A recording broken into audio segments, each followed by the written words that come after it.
everyone, welcome back. My name is Bill Quinn, and this is episode 13.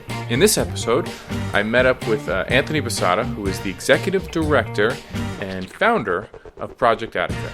We met at a local coffee shop, and we talked about the first 5 years of his organization, which is a very simple one. They design t-shirts with young people around really important issues, things that are important to the students, things that are important to the community. And what I love about it is as the students leave and they're wearing the t-shirt, that conversation that they had about the designing of that t-shirt continues as they're wearing it and walking around.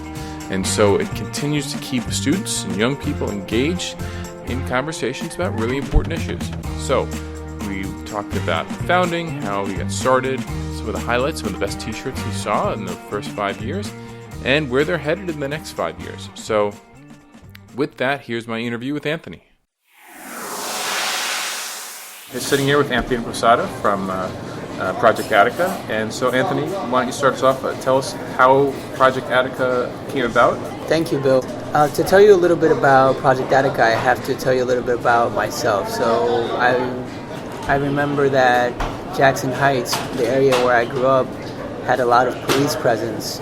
We're talking about the tail end of the Giuliani administration and the Bloomberg administration. So stop-and-frisk was definitely very high when I was going into high school, and certainly at its peak when I was in law school.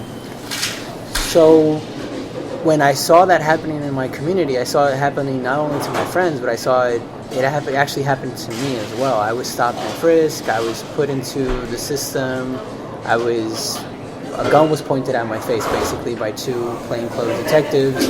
And all of these experiences sort of made me feel, at one point, really frustrated because I felt powerless. Like I couldn't do anything to take some sort of action against what had happened to me and what I saw happening all around me. From that experience, I was able to then go on to law school, where I didn't know what I wanted to do exactly upon graduation, but I did know that I could at least start making messages designed to get people to think about these issues. So the focus that I had at the very beginning was mass incarceration and how mass incarceration affects the United States, how it affects us as a society. What does it mean when there's 2.3 million people behind bars and yet we all go on with our normal lives as if nothing's happening because it's not directly affecting us?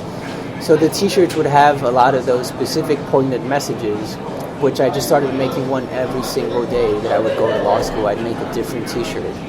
So it started to catch a lot of attention from classmates, from professors who were curious.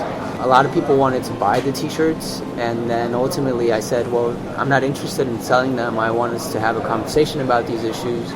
I had stumbled upon an idea that was easy to transmit to other people, especially because of the method that I use, which is using stencils. So I make the own cutouts of the stencils, and then I bring a fabric paint, fabric markers, and using stencil letters.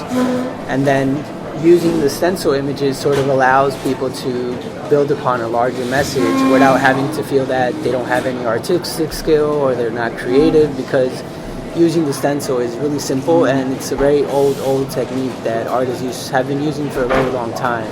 People then started to support me in ways that I didn't think at first. So they said, well, you want to work with youth? And then I was told that I should go to the high school where I graduated from. So I actually did link up with my English and creative writing teacher, and I said, hey, I have this project. This is how it works. If you give me 45 minutes of your time with your students, I will go in and teach them how they can use artivism to take a stand against the issues that they feel passionate about. So what I was able to learn was that the idea of making these t-shirts was more than just sort of a money-making idea or venture. To me, it symbolized more of a way in which I could build community and create conversations that otherwise weren't taking place. How long have you been doing that for? So we started in 2011. I started it with a friend of mine from law school at that time, and now we're about 8 members on the board. How often do you do a workshop? So we are now doing about 2 to 3 workshops per month. Oh wow, really? Yeah. what are some of your favorite T-shirts that you've seen students design? What are some of the more memorable T-shirts that you can remember? So I've seen T-shirts around issues of police brutality, police discrimination, gun violence, environmentalism that have just been outstanding pieces of art. And some of them that come to mind actually in a workshop that we did in Far Rockaway at a teen center connected to the Queens Library, a student just started to freehand her T-shirt. So she only used one of the stencils, but for everything else, she started to use her own paintbrush skills and different paints. And when I was able to look and see what she had created, it was so stunning because she had done basically a megaphone that was sort of supported by people that said, "Stop gun violence." But the way she had written "Stop gun violence" sort of reminded me of Basquiat, and the colors that she had used were so captivating because they would just capture you and make you pause. Have you heard, not just maybe on the day that you perform these workshops, but sort of in a long-term sense, have you heard back from people who you've worked with that have given you feedback about how the T-shirt has, from a teacher or from a principal or even for the students, how the T-shirt has changed the attitude of students or what they've seen, differences that they've seen, and some of the impacts that the workshop has made on the students? Actually, one story comes to mind, which was at a workshop that we did in Far Rockaway, where one of the workshop participants was telling us a story of how her uncle had been killed by the NYPD, and it was around the time that Eric Gardner's incident happened. And this person said, my family has a court date, and it wasn't too far from the date from which we were doing the workshop, and she was telling us how she wanted to make this T-shirt so that she could wear it to court. So she took the art of his concept and then was able to actually put it to work in a setting where she would certainly stir a lot of attention, because in court, I'm sure that she got the attention of the court officers, that she got the attention of the audience members, and that the judges who sit on the bench who have a good view of the court were able to see her wearing that T-shirt. And she then was able to communicate to the community organizer who helped us put the workshop together that she had had a great time because she was able to wear her T-shirt with passion, with empowerment, with the hopes of getting people to pay attention to this issue that was otherwise being neglected or not even talked about a lot. Tell me more about why you're going back to Colombia. So Colombia has a soft spot for me because I am from Colombia. I still have my grandmother and my uncles down in Medellin and in other parts of Colombia. So I've always wanted to work with kids down there. And building on the fact that we were able to do one workshop in Colombia, we sort of then started reaching out to organizations in Medellin, and we caught the attention of the Museum of Modern Art in Medellin. So they have a project which is called City of the Kids, and what they do is that they work with the group of about 85 kids from ages 6 to 14 in a span of 6 months. And what they do is that they invite other artists to do workshops with the kids. Sometimes it's writing workshops, sometimes it's ceramic workshops. And when we told them about what Project Attica does and how we could offer the T-shirts, the stencils, and the space, they were really excited to hear that because they felt that this could be an opportunity for their kids to talk about issues that are directly impacting them in their neighborhoods and communities, and also another way in which they could then use the actual T-shirts as wearable canvases, that they could then host them at the culmination of their project to sort of show to the public what the kids were able to create. So what's different about this project or workshop from the one we did in the past in Colombia is that a lot of these kids are actually directly displaced by violence. So we're talking about kids whose families had to flee the farmlands because they were being sort of pushed out by paramilitary forces or by the revolutionary forces of Colombia. So a lot of these kids have been exposed to trauma, and we're really interested in working with them because this year's focus of Project Attica is actually called Art to Cure Violence. We want to show through our workshop how you could use art as an alternative and as a means of transforming a problem by using a non-violent means. What are you looking for from people who might be listening and interested in getting involved? I would say that we're looking probably for 3 things right now. Volunteers. We are always looking for people to help us. We run as a volunteer model. All 8 of us who are part of the project donate our time. And we're also looking for space.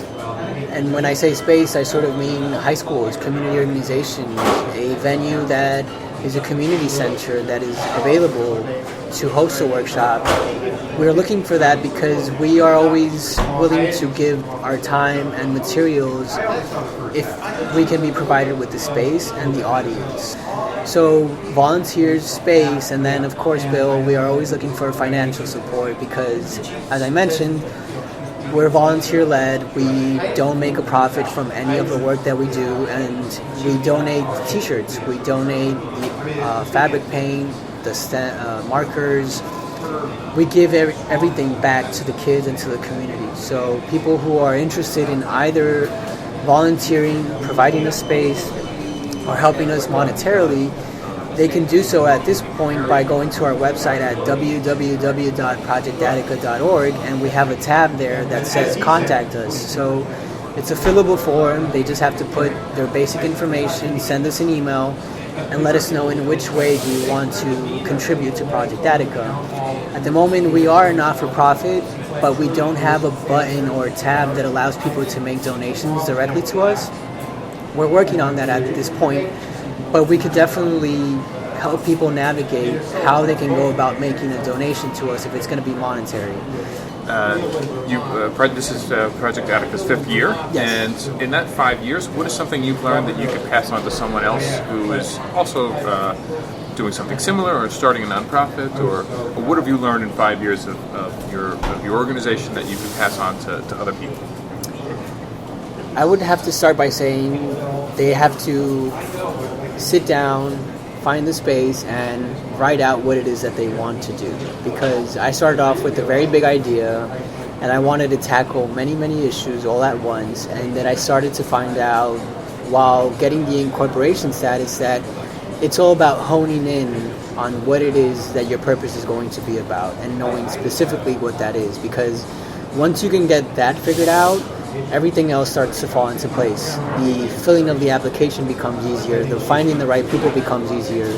The getting the support becomes easier because you can communicate what it is that you're about. So definitely, it sort of falls in line with saying, follow your dreams, but it's actually much more specific because, yes, it's your dream, but write it so that it's relatable, so that it's communicable, so that people can understand what it is that your dream is.